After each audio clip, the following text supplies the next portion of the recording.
ये कहानी है 2006 की। एक 14 वर्षीय लड़का जिसका नाम इवन था, जो नॉर्थ कैरोलिना में अपने फार्म हाउस में रहता था।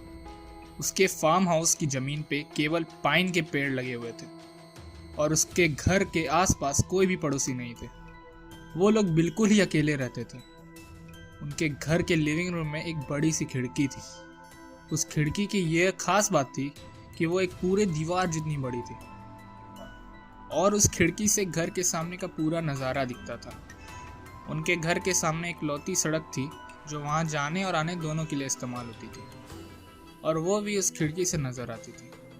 रात के समय में उसमें से जानवर भी नज़र आते थे। उस खिड़की के कारण वो लिविंग रूम बहुत ही खुला खुला और क्रीपी लगता था, जिस कारण उस घर के सदस्य वहाँ सोना नहीं चाहते थे। एक दिन इवन का एक कजिन उसे उस फार्म हाउस में मिलने आया। क्योंकि उनके फार्म हाउस में एक्स्ट्रा बेडरूम नहीं थे, इस कारण इवन और उसके कजिन को लिविंग रूम में मजबूरन सोना पड़ा। लिविंग रूम में 2 सोफ़ा थे, एक जो खिड़की की तरफ लगा हुआ था और दूसरे दीवार की तरफ। खिड़की से लगा सोफ़ा इस तरह था कि वो खिड़की को लगभग आधा ढक देता था।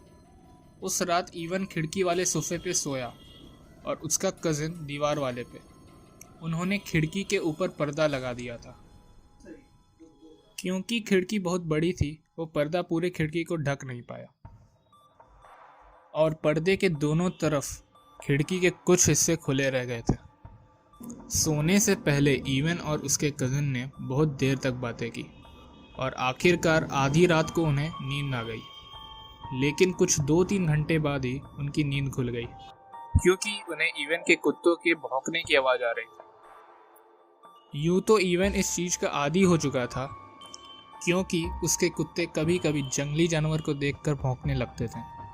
लेकिन इस बार बात कुछ और ही थी।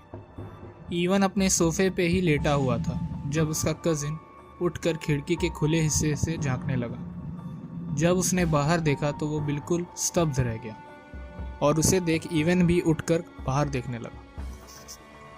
बाहर चांदनी रात थी और ज़मीन पूरी बर्फ से ढकी हुई थी, जिस कारण सब कुछ साफ दिखाई दे रहा था।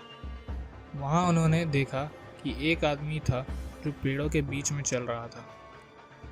जो सड़क थी उसके दोनों तरफ पेड़ थे और वो आदमी सड़क के एक तरफ वाले पेड़ से दूसरे तरफ वाले पेड़ के बीच चला गया और फिर वापस दूसरी तरफ से इस तरफ आ गया। कुछ समय तक तो उन दोनों को कुछ समझ ही नहीं आ रहा था कि हो क्या रहा है, पर थोड़ी ही देर में वो आदमी उनके फार्म हाउस के काफ़ी करीब पहुंच चुका था। वो बस कुछ ही दूर था कि वो अचानक से रुक गया और खिड़की की तरफ देखने लगा।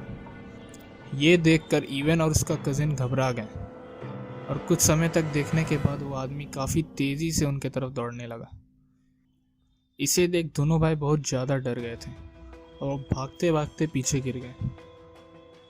उन्होंने ज़ोर से इवन के पिता को आवाज़ लगाई और नीचे जाकर सारा खिड़की दरवाज़ा बंद कर दी।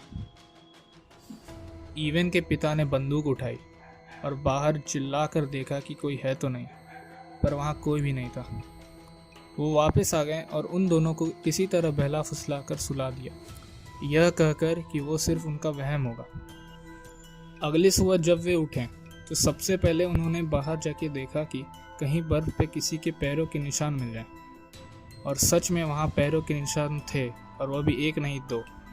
वो निशान सड़क से होकर उनके फार्म हाउस की ओर जा रहे थे और खिड़की के दोनों तरफ का जो खुला हिस्सा था उसके पास जाकर ख़त्म हो जाते थे।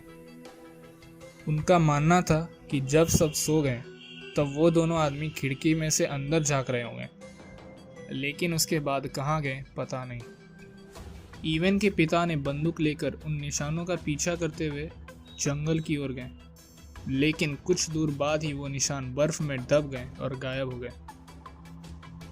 इस घटना के बाद इवन का कहना था कि उसका कजिन इतना ज़्यादा डर गया था कि वो उस दिन के बाद कभी उस फार्म हाउस में नहीं लौटा।